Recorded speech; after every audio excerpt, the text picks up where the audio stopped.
Da un lato un allarme smog che vive proprio a Padova, all'apice del Veneto, e non solo, visto che la città occupa spesso le prime posizioni delle classifiche dei centri più inquinati d'Italia.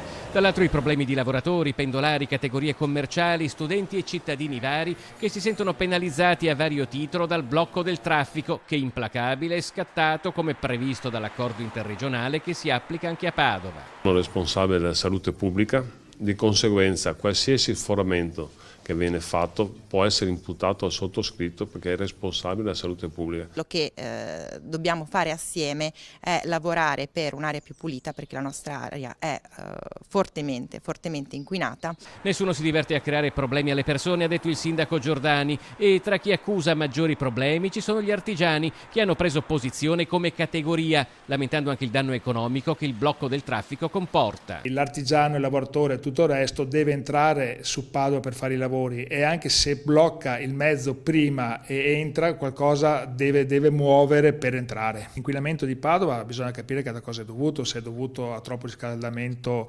di pellet o riscaldamento delle case oppure dalle auto. Comunque tutti gli studi dimostrano che, parlo del mondo del trasporto che io rappresento, incide per il 20% dell'inquinamento, di cui una parte è anche un rotolamento delle gomme e quelle delle frenate, e questo riguarda Euro 4, 5, 6 e anche gli altri mezzi. Combattere l'inquinamento concentrandosi soprattutto sul traffico veicolare, secondo gli artigiani, è un errore. Chiediamo che venga riaperto il tavolo per studiare delle alternative, e la programmazione deve essere più a lungo termine, perché gli investimenti dalle aziende vengono fatti a lungo termine, immediatamente è difficile.